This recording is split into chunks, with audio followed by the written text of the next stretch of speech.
Ma'am एक चीज पूछनी थी कि कितना कोर्स कंप्लीट हो गया? बेटा अभी तो आपकी तो नवंबर में क्लासेस स्टार्ट हुई हैं। अभी तो अपनी 2 यूनिट हुई है, मतलब 2 यूनिट में भी एक चैप्टर बचा है। ये अभी तो इसमें आपको उनको जनवरी लग जाएगा एक बुक में। तो जनवरी या 25 जनवरी तक तो हो पाएगी। फिर जनवरी से फरवरी दूसरी बुक, फिर तीसरी बुक। तो आपके अभी तो टाइम लगेगा क्योंकि आपकी क्लासेस लेट स्टार्ट हुई थी बेटा, है ना। Yes ma'am.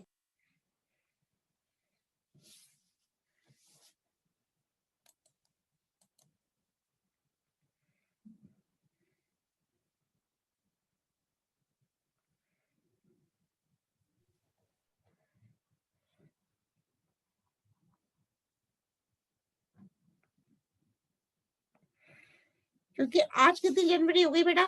आज हो गई 6 जनवरी। तो अपन रिक्शा स्टार्ट करेंगे तो थोड़ा सा तो आप लोग फर्स्ट ईयर के हो ना, तो इसलिए।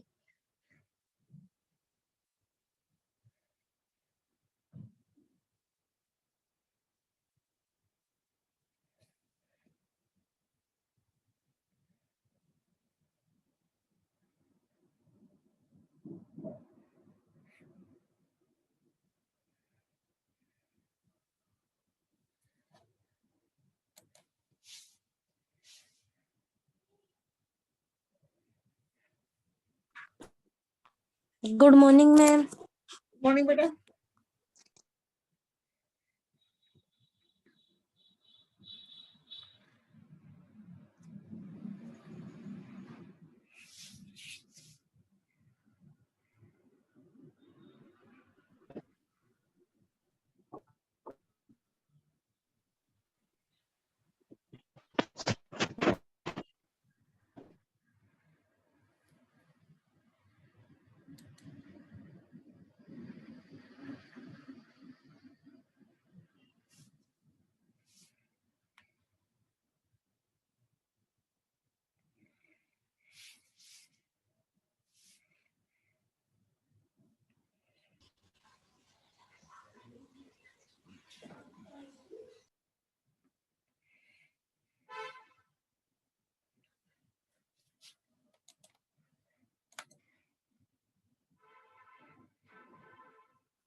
Good morning ma'am. मॉर्निंग बेटा, good morning.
Good morning ma'am. Morning बेटा, गुड मॉर्निंग।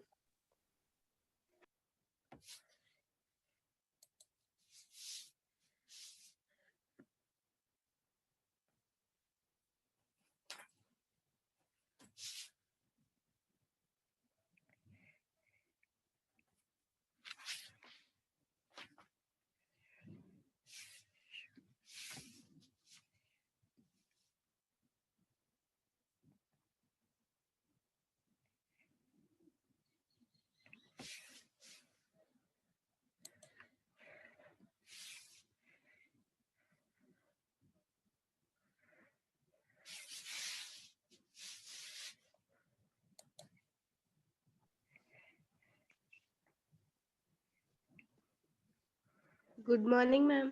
बेटा गुड मॉर्निंग।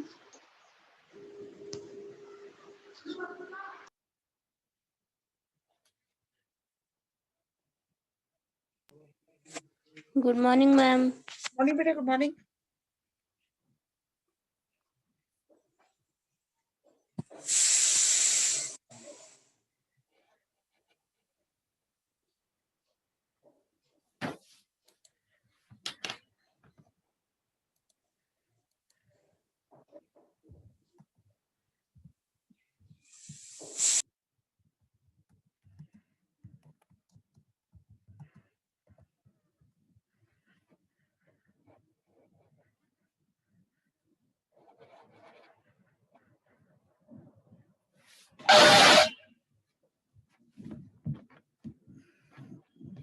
ठीक है बेटा, आज अपन एक ब्रायोफाइट स्टार्ट करते हैं नया।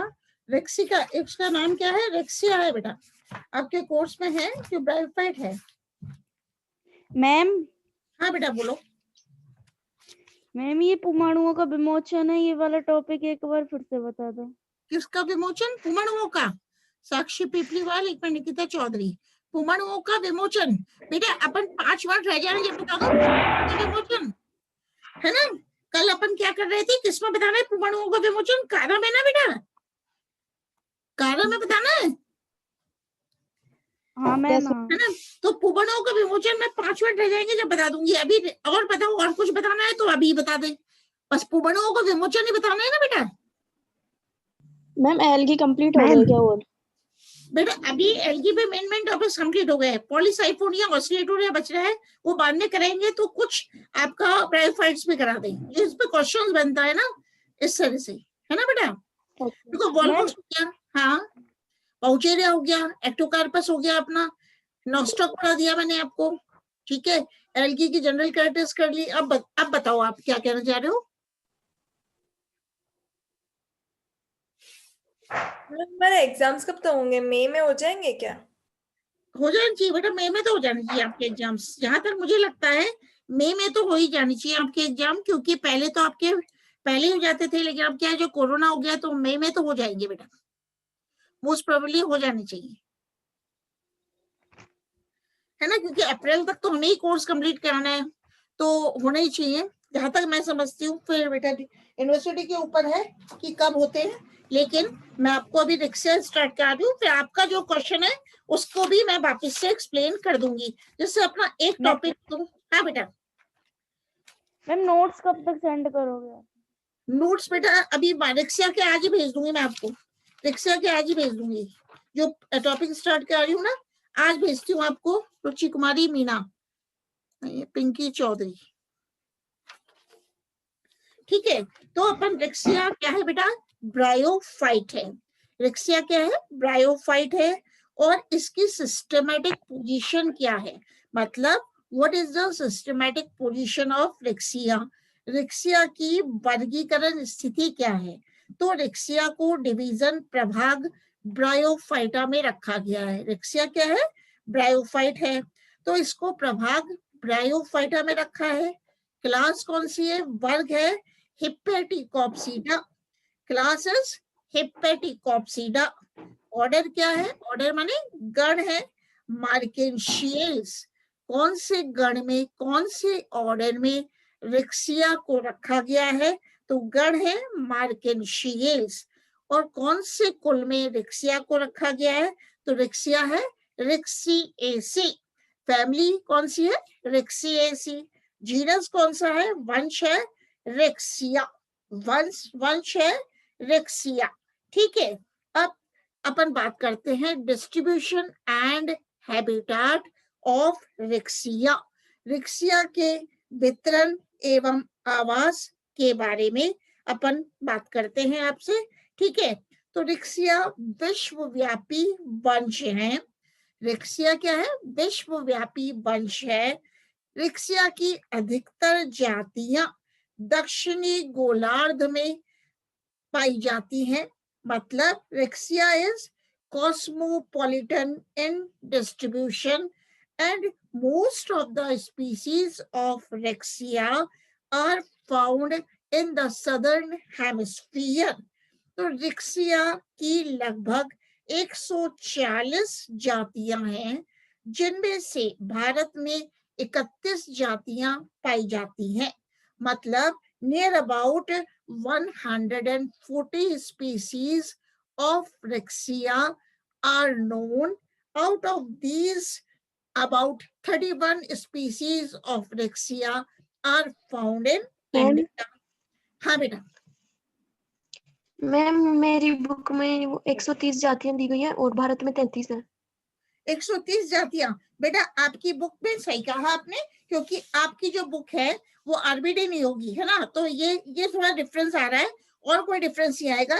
जैसे आपकी बुक में ये है जीनस रिक्सिया, मैं वापस बोलती हूँ, अकरेंस है, जिसमें आपकी बुक वो होगी बेटा। आपकी बुक कौन सी है?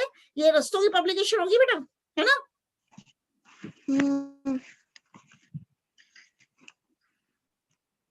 आपकी बुक कौन सी है? बोलो बोलो, पब्लिकेशन बोलो। आरबीडी नहीं हो सकती आपकी बुक। हाँ मैम वही है, रस्तों की पब्लिकेशन ही है ना? हाँ, तो उसमें थोड़ा बहुत डिफरेंस ये चलता है बेटा। मैं रस्तों की पब्लिकेशन का भी बोलती हूँ बेटा। Genus Riccia has about 130 species. जैसे आपने कहा जीनस रिक्सिया की कितनी है? 130 जातियां हैं, and these species are widely distributed in the tropical and temperate regions of the world. So the genus Rixia has about 130 species. लेकिन कई साइंटिस्ट ने बताया कि इस वंश की, मतलब रिक्सिया की लगभग 140 जातियां हैं। हाँ बेटा। मैम सीबीएच में 138 दे रखी है। तो बेटा आप तो 138 इन जातियों पे बचाओ, आप तो 140 जातियां ही ले लो, है ना, ये फाइनल है। इस वंश की लगभग, क्योंकि कई साइंटिस्ट बेटा कहते हैं कि इसके 140 है। अब जैसे आप सीबीएच में कह रहे हो 138 बोल रहे हो ना आप, है ना बेटा? 138 बोली आपने या 130 बोल रहे हो, है ना? 38 138। Yes ma'am. हाँ तो बेटा ये वेरी करता है, क्योंकि इन्होंने सीबीएस वालों ने ये नहीं दिया है बेटा, डिफरेंट एल्गोलॉजिस्ट हैं और डिफरेंट ब्रायोलॉजिस्ट हैं। तो जिन्होंने ब्रायोफाइटा का अध्ययन किया, जैसे आप अध्ययन करोगे, आप रिसर्च करोगे, तो आप कहोगे इसकी मैंने तो इतनी जातियां पाई, और ऋषिता करेगी तो कहेगी नहीं रिक्सिया की मुझे इतनी जातियां पाई, और मोनिका चौधरी करेंगी वो कहेंगी रिक्सिया की नहीं इतनी 130 नहीं 140 है, अनुष्का करेंगी तो कुछ और कहेंगी। तो ये ब्रायोलॉजिस्ट पर डिपेंड करता है बेटा, तो है ना। इस वंश की, मैं वापस बोल रही हूँ, रिक्सिया, अब बीच में मत बोलना बेटा, क्योंकि 8:11 हो गए, फिर बाद में आप पूछ लेना। रिक्सिया की मतलब अपन किसकी बात कर रहे हैं? रिक्सिया की वितरण व आवास। 8:35 होंगे तो अपन आपसे पूछूंगी, ठीक है? फिर कोई भी प्रॉब्लम है तो बोलना। रिक्सिया क्या है? विश्वव्यापी वंश है, लेकिन इसकी अधिकतर जातियां दक्षिणी गोलार्ध में पाई जाती हैं, और रिक्सिया की लगभग 140 जातियां हैं, जिनमें से भारत में 31 जातियां पाई जाती हैं। तो रिक्सिया की राजस्थान में लगभग 14 जातियां पाई जाती हैं। मतलब राजस्थान में, इन Rajasthan about 14 species of Rixia are found, जिनमें से Rixia flutens, Rixia reticulata, Rixia jodhpurensis, Rixia abuensis, Rixia aravallensis प्रमुख है। तो इन जातियों के नाम आपको याद रखने हैं। मतलब कौन कौन सी है? Riccia robusta, Riccia gangetica, Riccia fluitans, Riccia reticulata, Riccia jodhpurensis. तो अन्य प्रमुख जातियां कौन कौन सी है रिक्सिया की? Riccia discolor, Riccia crystallina, Riccia pathankotensis, Riccia melanospora, Riccia gangetica. तो about 33 species of Rixia have been reported from India, ठीक है? फॉर एग्जाम्पल इंडिया में कौन कौन सी पाई जाती है? रिक्सिया रोबस्टा, रिक्सिया गेंजेटिका, जो आपको इंडिया में पाई जाती है वो याद रखनी है, Riccia robusta, Riccia gangetica, Riccia discolor, Riccia hirsuta, Riccia melanospora, Riccia melanospora, Riccia crystallina, Riccia crystallina, Riccia frostii are the common Indian species. ठीक है, तो रिक्सिया की अधिकतर जातियां स्थलीय हैं जो मैदानी व निचले पहाड़ी क्षेत्रों में पाई जाती हैं। व नम व छायादार स्थलों में रिक्सिया की जातियां पाई जाती हैं। मतलब most of the species of Rixia, most of the species of Rixia are terrestrial, which are found in the foothills and which are found in the shady and moist places. मतलब Riccia की जो अधिकांश जातियां हैं बेटा स्थलीय जातियां हैं जो मैदानी व निचले पहाड़ी क्षेत्रों में पाई जाती हैं, वह छायादार व नम स्थलों में भी पाई जाती हैं। तो रिक्सिया की दो जातियां कौन कौन सी हैं? रिक्सिया फ्लूटेंस तथा रिक्सिया आबुएंसिस जलीय जातियां हैं। मतलब Riccia fluitans is an aquatic species as well as Rixia abuensis is also an aquatic species. मैंने क्या बताया? रिक्सिया की अधिकतर जातियां कैसी है बेटा? स्थलीय हैं। Most of the species of Rixia are terrestrial, but exception क्या है? अपवाद क्या है? रिक्सिया की केवल दो जातियां हैं। इन दो जातियों को याद रखोगे, रिक्सिया फ्लूटेंस व रिक्सिया आबुएंसिस, जो कि जलीय जातियां हैं। मतलब Riccia fluitans, Riccia abuensis are aquatic species जो स्थिर जल पर मुक्त प्लावी रूप में मिलती हैं। इसी प्रकार रिक्सिया रेटिक्युलेटा शुष्क आवासों में पाई जाती है। One of the species of Rixia is Rixia reticulata, which is found in dry habitats. Rixia reticulata शुष्क आवासों में पाई जाती है और रिक्सिया की अधिकतर जातियां वर्षा ऋतु में जुलाई से अक्टूबर तक मिलती हैं, जबकि रिक्सिया क्रिस्टेलिना शीत ऋतु में पाया जाता है। मतलब Riccia Kristalina is found during the winter season. ठीक है, अब अपन बात करते हैं रिक्सिया के गेमेटोफाइट के बारे में। मतलब गेमेटोफिटिक फेज, युग्म कोदभिद प्रवस्था। तो भाई ये संरचना एक स्लाइड में शेयर करती हूँ आपको। इससे पहले एक स्लाइड में रिक्सिया की आपको शेयर करती हूँ बेटा। ठीक है, ये देखो, ये वाली स्लाइड है रिक्सिया की गेमेटोफिटिक फेज के बारे में अपन बात करेंगे। तो अकरेंस एंड हैबिटेट के बारे में बता रही हूँ। क्या नाम है टॉपिक का? रिक्सिया। रिक्सिया जैसे मैंने बताया, क्लास कौन सी है? हिपेटिकोप्सिडा। ऑर्डर क्या बताया? मार्केंशियल्स। फैमिली क्या है? रिक्सिएसी। तो अकरेंस, आप अकरेंस में कौन कौन सी है? Most of the species are found in India. तो इंडिया में कौन कौन सी जाति मिलती है? आप इस स्लाइड में देख रहे हो। रिक्सिया डिस्कोलर है, रिक्सिया क्रूसिएटा है, रिक्सिया रेटिकुलेटा है, रिक्सिया गेंजेटिका है। ये सब इंडिया में पाई जाती हैं। रिक्सिया मिलानोस्पोरा है एंड रिक्सिया क्रिस्टलिना है, रिक्सिया ग्लोका है। जैसे कि आप स्लाइड में देख रहे हो, most of the species of Riccia are found in India. What are the species? तो Riccia cruciata, Riccia glauca, Riccia discolor, Riccia reticulata, Riccia gangetica. So the species of Riccia are terrestrial. ये मैंने बताया है। जो Riccia की जातियां हैं वो कैसी है बेटा?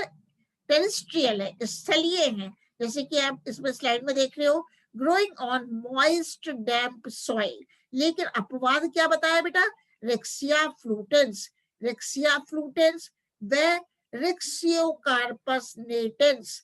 रिक्सियोकार्पस नेटेंस या रिक्सिया नेटेंस एक्वेटिक स्पीसीज है, जलीय प्रजातियां हैं। तो देखो बेटा, ये स्पीसीज मैंने बताया रिक्सिया फ्लूटेंस है, जो कि आप स्लाइड में देख रहे हो। ये क्या है? रिक्सिया की जलीय जाति है। रिक्सिया फ्लूटेंस जो स्लाइड में देख रहे हो, ये जल में पाई जाती है। और बाकी जो स्पीसीज है रिक्सिया की, वो आप मॉइस्ट एंड डैम्प सॉइल पर उगती हुई पाई जाती हैं। अब भी स्लाइड में देखो ए और बी। और रिक्सिया फ्लूटेंस क्या है? ये क्या है? जल में पाई जाती है। Riccia fluitans is an aquatic species. तो दीज आर द, और ये मैंने जो दिखाई है ये वाला है रिक्सियोकार्पस नेटेंस, ये भी जल में पाई जाती है। ये वाली जो मैं एरो घुमा रही हूँ बेटा, रिक्सियोकार्पस नेटेंस, ये भी जल में पाई जाती है। अब अपन किसकी बात कर रहे हैं? गेमेटोफिटिक फेज, युग्मकोद्भिद प्रवस्था की, युग्मकोद्भिद प्रवस्था की बात कर रहे हैं। तो ये है इसका गेमेटोफाइट। अब मैं आऊंगी, आपको स्लाइड वापस से शेयर कर लूंगी जब राइजोइड्स पाएंगे। अभी स्टॉप शेयर कर देती हूँ मैं, ठीक है। अब अपन बात कर रहे हैं युग्मकोद्भिद प्रवस्था। रिक्सिया में गेमेटोफिटिक फेज कैसी होती है? मतलब अपन बात कर रहे हैं एक्सटर्नल स्ट्रक्चर। तो पादप शरीर युग्मकोद्भिद थैलस होता है। थैलस शयान, चपटा, डोर्सी वेंट्रल, पृष्ठाधार व द्विभाजी शाखित होता है। मतलब थैलस क्या होता है? The gametophytic phase in Riccia is predominant. हाँ बेटा बोले। शयन मतलब क्या होता है? शयन का मतलब लेटा हुआ, प्रोस्ट्रेट लेटा हुआ होता है बेटा। प्रोस्ट्रेट जमीन पे जब रेंगता है ना, तो मतलब प्रोस्ट्रेट का मतलब है लेटा हुआ, ठीक है। तो the gametophytic phase in Riccia is predominant, ठीक है। So the main plant body in Riccia is gametophyte. तो मेन प्लांट बॉडी रेक्सिया में क्या है? गेमेटोफाइट है। Now we are talking about the external structure.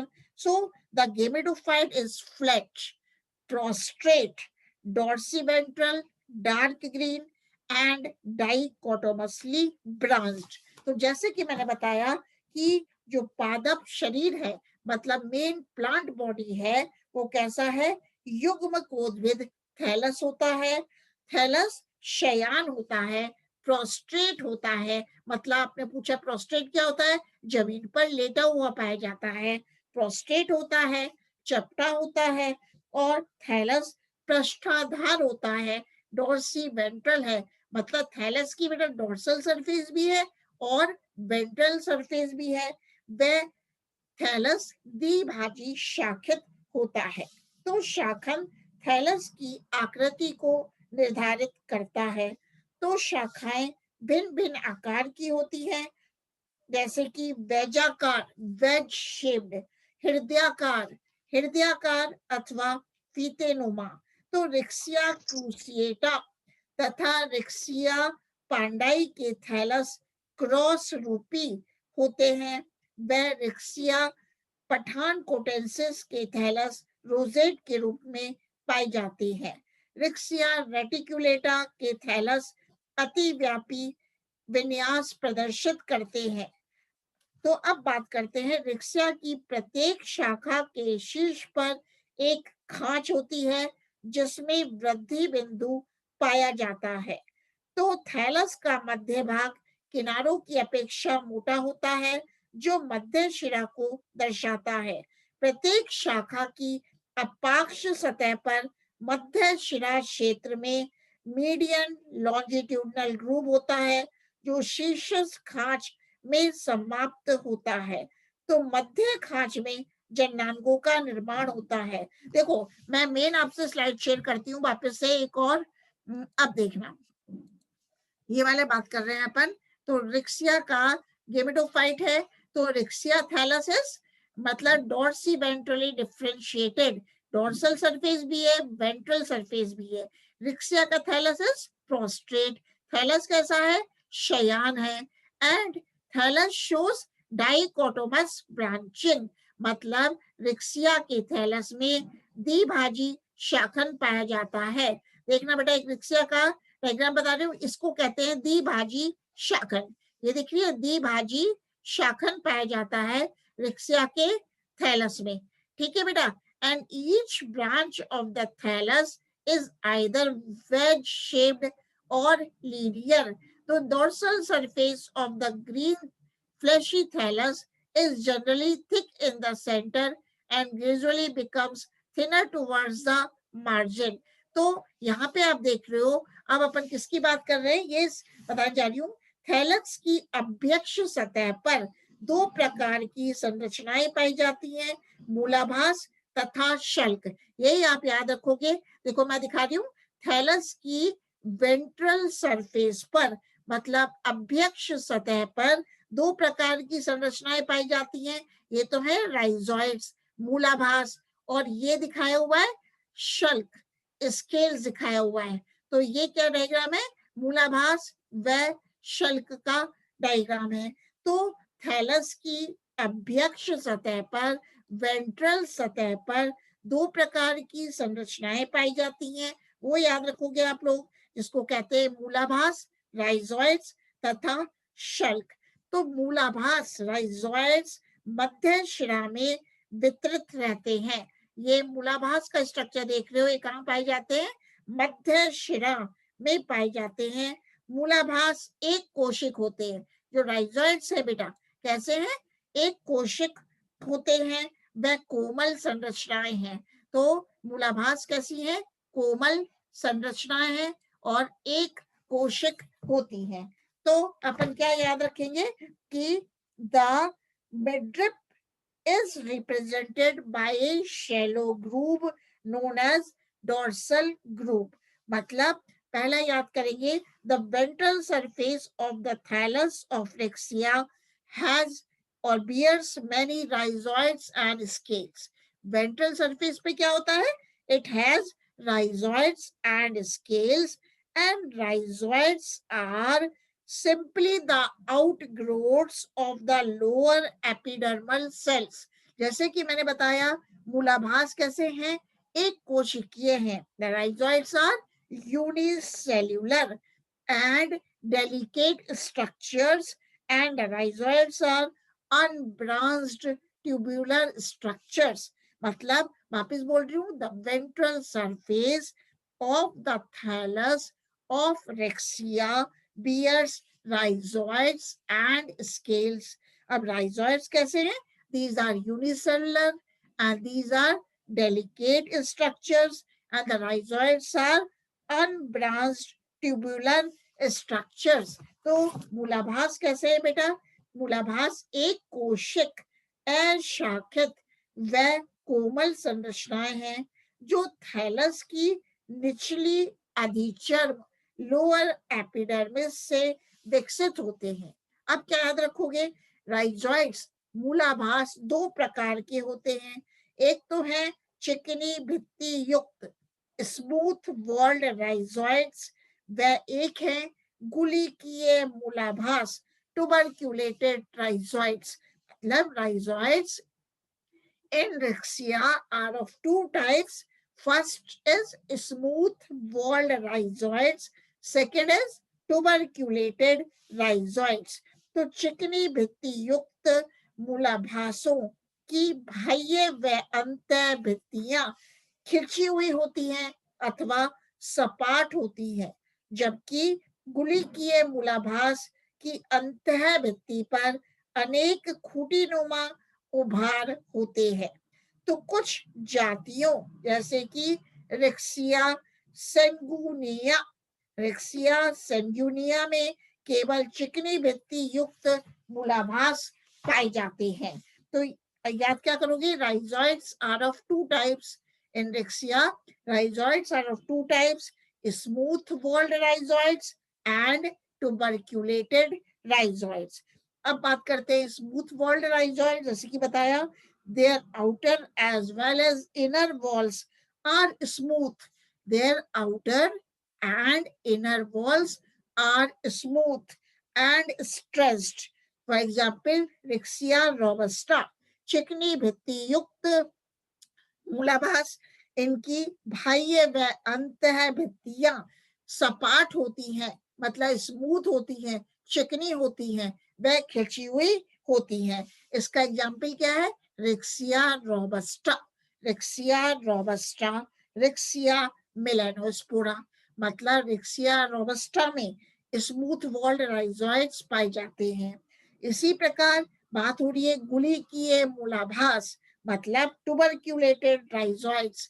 So the inner wall of the tuberculated rhizoids grow into peg-like ingrowns, मतलब गुलिकीय मूलाभास की अंतः भित्ति पर अनेक खूंटीनुमा उभार पाए जाते हैं। ठीक है, खूंटीनुमा उभार पाए जाते हैं। अब इन राइजोइड्स का फंक्शन क्या है? The rhizoids attach the thallus to the substratum. The rhizoids in Rexia attach the thallus to the substratum, and the rhizoids also help in the absorption of water and nutrients from the soil.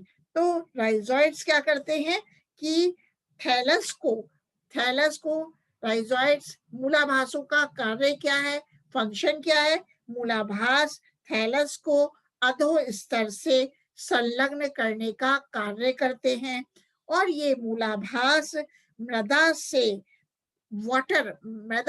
जल व खनिज पदार्थों का भी अवशोषण करते हैं। तो राइजोइड्स का फंक्शन क्या है? मूलाभास राइजोइड्स मृदा से, सॉइल से जल व खनिज पदार्थों का अवशोषण करते हैं, व थैलस को, पादप शरीर को अधो स्तर से संलग्न करने का भी कार्य करते हैं। मतलब the rhizoids help in the absorption of water and mineral nutrients from the soil. The rhizoids attach the thallus to the substratum. अब बात आती है स्केल्स की, तो एक स्केल्स के बारे में शेयर कर लेते हैं। चलो स्केल्स के बारे में मैं अभी बता देती हूँ, स्टॉप शेयर करके स्केल्स की। The scales are multicellular, तो जो शल्क है जिनको की स्केल्स कहते हैं वो बहुकोशिक होते हैं, बैगनी रंग के होते हैं। The scales are of violet colour, scales कैसे हैं? वायलेट कलर के हैं, तथा स्केल्स एक कोशिका मोटाई की प्लेट के समान संरचनाएं होती हैं। तो थैलस के अंतःसिरे पर शीर्षस खांच के निकट स्केल्स सघन होते हैं, और तरुण थैलस में शल्क एकल मध्य पंक्ति में विन्यासित रहते हैं। जैसे जैसे थैलस वृद्धि करता है, मध्य भाग से प्रत्येक शल्क 2 खंडों में टूट जाता है। तो अपन ने देखा स्केल्स कैसे हैं, बहुकोशिक हैं, शल्क बहुकोशिक हैं, बैगनी रंग के हैं, एक कोशिका मोटाई के हैं। अब बेटा ये वाली रिक्सिया की मैं स्टॉप करके आपको जो कारा कहा था, आपके क्वेश्चन का जवाब भी दे देती हूँ। कारा में आपको क्या पूछना है बेटा? कारा में आपको किसके बारे में पूछे थे? पुमणुओं का निर्माण। हाँ बेटा, कारा में क्या? विमोचन। अच्छा बेटा, कारा में पुमणुओं का विमोचन। तो कारा में तो बेटा फर्टिलाइजेशन है, ठीक है। विमोचन कैसे होता है बेटा? कि कारा में, हाँ इस सुनना बेटा, जब निषिक्ता मतलब निषेचन हो जाता है। अब कारा में आपके क्वेश्चन का जवाब है कि जब कारा में निषेचन हो जाता है तो जो निषिक्तांड है अपने चारों ओर सेल्यूलोज की भित्ति का निर्माण कर लेता है। अब इसकी भित्ति का जब निर्माण हो जाता है तो क्या होता है?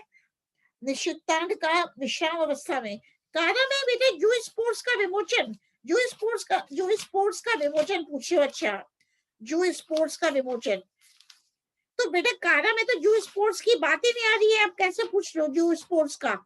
ये तो जर्मिनेशन ऑफ वो स्पोर है, यहाँ पे तो कारा में तो जू स्पोर्स बनी नहीं रहे बेटा। नो मैम, एंथ्रेजोइड का, मैम एंथ्रेजोइड, लिबरेशन ऑफ एंथ्रेजोइड एंथ्रेजोइड्स का पुमणुओं का विमोचन इसमें पूछो। ठीक है बेटा, बिल्कुल सही है क्वेश्चन। देखो अब सोच, एंथ्रोजोइड्स का बात आ गई। अब मैं आपको बताती हूँ कि कारा में जैसे कि अपन क्या बताया था, जो पुमणु के निर्माण की क्रिया को पुमणु जनन कहते हैं। पहले मैं बता रही हूँ आपको, जो पुमणु के निर्माण की क्रिया को पुमणु जनन कहते हैं, मतलब द फॉर्मेशन ऑफ एंथ्रोजोइड्स इन कारा इज कॉल्ड एज स्पर्मेटोजेनेसिस। अब आपका आया लिबरेशन ऑफ एंथ्रोजोइड्स, पुमणुओं का विमोचन। तो पुमणुओं के परिपक्व होने पर पुंधानी की शील्ड कोशिकाओं पर आंतरिक दबाव बढ़ने से वे पृथक हो जाती हैं। बेटा, जब एंथ्रोजोइड्स परिपक्व हो जाते हैं, मैच्योर हो जाते हैं, तो जो पुंधानी है, एंथीडियम है, ग्लोब्यूल है, उसकी जो शील्ड सेल्स हैं उन पर इंटरनल प्रेशर पड़ता है। क्यों प्रेशर पड़ता है? क्योंकि पुमणु अत्यधिक मात्रा में बनते हैं। तो जब प्रेशर पड़ता है, किस पे दबाव पड़ रहा है? शील्ड कोशिकाओं पर जब दबाव पड़ता है, तो दबाव पड़ने से जो शील्ड कोशिकाएं हैं वो सेपरेट हो जाती हैं, पृथक हो जाती हैं, और जिसके कारण पुंधानी आवरण में दरार बन जाती है। जो पुंधानी जैकेट है, पुंधानी का जो आवरण है, उसमें दरार बन जाती है, स्लिट बन जाती है। दरार क्यों बनती है? क्योंकि शील्ड कोशिकाएं पृथक हो जाती हैं। तो दरारों से पुमणु पुंधानी गुहिका से जल में मुक्त होते हैं। अब जब दरार पड़ गई तो बेटा इस दरार से, इस स्लिट से जो पुमणु है, मतलब एंथ्रोजॉइड है, वो पुंधानी गुहिका से जल में मुक्त हो जाते हैं। तो ये आपका क्वेश्चन था ना कि